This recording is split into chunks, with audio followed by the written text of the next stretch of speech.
Get a checkup. Hypertension is genetic. I'm fine. Stop high posting me, baby. Dad whispers.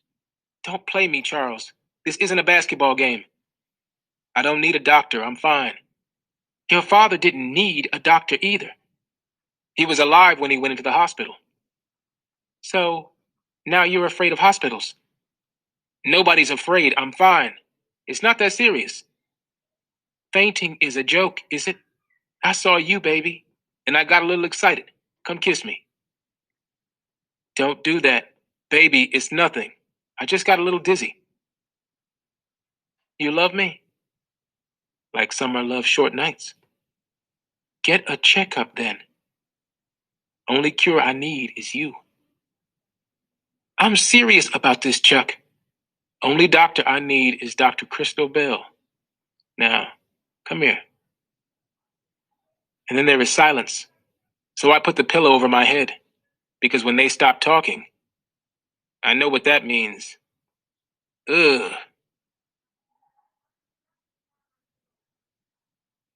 Hypertension. Noun.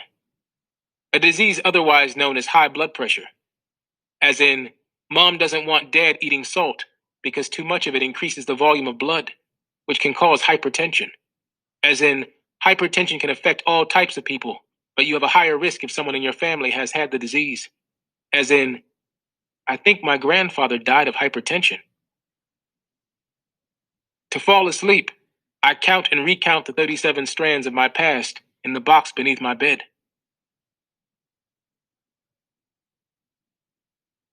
Why we only ate salad for Thanksgiving. Because every year Grandma makes a big delicious dinner. But this year, 2 days before Thanksgiving, she fell off her front stoop on the way to buy groceries.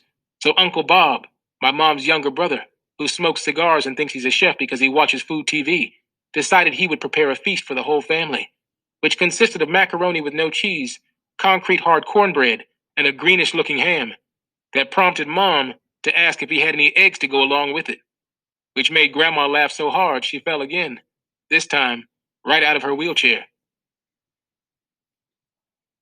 How do you spell trouble? During the vocabulary test, JB passes me a folded note to give to Miss Sweet Tea, who sits at the desk in front of me and who looks pretty tight in her pink denim capris and matching sneaks. Someone cracks a window. A cold breeze whistles. Her hair dances to its own song. In this moment, I forget about the test and the note until JB hits me in the head with his number 2. Somewhere between camaraderie and imbecile, I tap her beige bare shoulder with the note. At that exact moment, the teacher's head creeps up from his desk, his eyes directly on me. I'm a fly caught in a web. What do? Hand over the note, embarrass JB, or hide the note, take the heat? I look at my brother, his forehead a factory of sweat. Miss Sweet Tea smiles, gorgeous pink lips and all. I know what I have to do. Bad news. I sit in Mom's office for an hour, reading brochures and pamphlets about the Air Force and the Marines. She's in and out handling principal stuff. A parent protesting her daughter's F. A pranked substitute teacher crying. A broken window. After an hour, she finally sits in the chair next to me and says, "The good news is, I'm not going to suspend you. The bad news, Josh, is that neither Duke nor any other college accepts cheaters. Since I can't seem to make a decent man out of you, perhaps the Air Force or Marines can." I want to tell her I wasn't cheating, that this is all JB and Miss Sweet Tea's fault, that this will never happen again, that Duke is the only thing that matters. But a water pipe burst in the girls' bathroom. So I tell her I'm sorry, it won't happen again, then head off to my next class. Gym class. It's supposed to be about balls. Volleyballs, basketballs, softballs, soccer balls. Sometimes sit-ups, and always sweat. But today Mr. Lane tells us not to dress out. He's standing in front of the class, a dummy laid out on the floor. Plastic, faceless, torso cut in half. I'm not paying attention to anything he's saying, or to the dummy, because I'm watching Jordan pass notes to Miss Sweet Tea. And I wonder what's in the notes. Josh, why don't you come up and assist me? What? Huh? The class snickers. And before I know it, I'm tilting the dummy's head back, pinching his nose, blowing in his mouth, and pumping his chest 30 times. All the while thinking that if life is really fair, one day I'll be the one writing notes to some sweet girl, and JB will have to squash his lips on some dummy's sweaty mouth. Second quarter. Conversation. Hey, JB, I played a pickup game at the rec today. At first, the older guys laughed and wouldn't let me in unless I could hit from half court. Of course I did. All net. I wait for JB to say something, but he just smiles, his eyes all moony. I showed them guys how the Bells ball. I scored 14 points. They told me I should try out for junior varsity next year because I got hops. JB, are you listening? JB nods, his fingers tapping away on the computer, chatting probably with Miss Sweet Tea. I told the big guys about you too. They said we could come back and run with them anytime. What do you think about that? Hello? Earth to JB? Even though I know he hears me, the only thing JB is listening to is the sound of his heart bouncing on the chord of love. Conversation. Dad, this girl is making Jordan act weird. He's here, but he's not. He's always smiling. His eyes get all spacey whenever she's around, and sometimes when she's not. He wears your cologne. He's always texting her. He even wore loafers to school. Dad, you gotta do something. Dad does something. He laughs. Filthy. Talking to your brother right now would be like pushing water uphill with a rake, son. This isn't funny, Dad.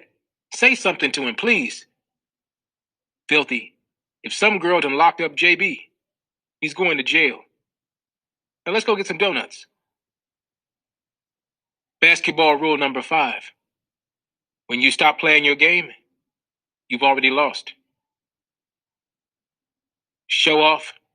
Up by 16 with 6 seconds showing, JB smiles, then struts, sidesteps, stutters, spins, and sinks a sick, slick, sliding, sweet 7-foot shot. What a show off. Out of control. Are you kidding me? Come on, ref. Open your eyes. Ray Charles could have seen that kid walked. Call the traveling violation. You guys are terrible. Mom wasn't at the game tonight, which meant that all night Dad was free to yell at the officials, which he did. Mom calls me into the kitchen after we get home from beating St. Francis. Normally she wants me to sample the macaroni and cheese to make sure it's cheesy enough, or the oven-baked fried chicken to make sure it's not greasy and stuff. But today on the table is some gross-looking orange creamy dip with brown specks in it. A tray of pita bread triangles is beside it. Maybe Mom is having one of her book club meetings. Sit down, she says. I sit as far away from the dip as possible. Maybe the chicken is in the oven. Where is your brother? She asks. Probably on the phone with that girl. She hands me a pita.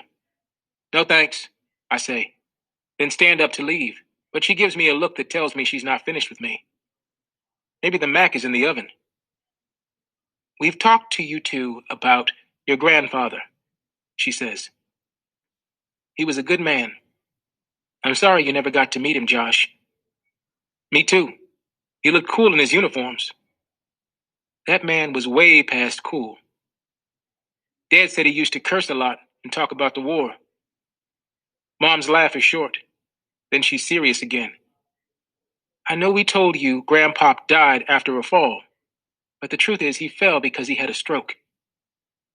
He had a heart disease. Too many years of bad eating and not taking care of himself, and so... What does this have to do with anything, I ask, even though I think I already know. Well, our family has a history of heart problems, she says. So, we're going to start eating better, especially Dad, and we're going to start tonight with some hummus and pita bread. For my victory dinner? Josh, we're going to try to lay off the fried foods and Golden Dragon. And when your dad takes you to the recreation center, no Pollards or Krispy Kreme afterward. Understand? and I understand more than she thinks I do. But is hummus really the answer? 35-18 is the final score of Game 6. A local reporter asked JB and I how we got so good. Dad screams from behind us, "They learn from the man!" The crowd of parents and students behind us laughs. On the way home, Dad asks if we should stop at Pollard's. I tell him I'm not hungry. Plus, I have a lot of homework, even though I skipped lunch today and finished my homework during halftime. Too good. Lately, I've been feeling like everything in my life is going right. I beat JB in Madden. Our team is undefeated. I scored an A+ on the vocabulary test. Plus, Mom's away at a conference, which means so is the assistant principal. I am a little worried, though, because his coach likes to say, you can get used to things going well, but you're never prepared for something going wrong. I'm on free throw number 27. We take turns switching every time we miss. JB has hit 41. The last 12 in a row. Filthy. Keep up, man, keep up, he says. Dad laughs loud and says, Filthy, your brother is putting on a free throw clinic, you better. And suddenly he bowls over. A look of horror on his face and starts coughing while clutching his chest. Only no sound comes. I freeze. JB runs over to him. Dad, you okay? He asks. I still can't move. There is a stream of sweat on Dad's face. Maybe he's overheating, I say. His mouth is curled up like a little tunnel. JB grabs the water hose, turns the faucet on full blast, and sprays Dad. Some of it goes in Dad's mouth. Then I hear the sound of coughing, and Dad is no longer leaning against the car. Now he's moving toward the hose and laughing. So is JB. Then Dad grabs the hose and sprays both of us. Now I'm laughing too, but only on the outside. He probably just got something stuck in his throat, JB says, when I ask him if he thought Dad was sick, and shouldn't we tell Mom what happened. So when the phone rings, it's ironic that after saying hello, he throws the phone to me. Because even though his lips are moving, JB is speechless, like he's got something stuck in his throat.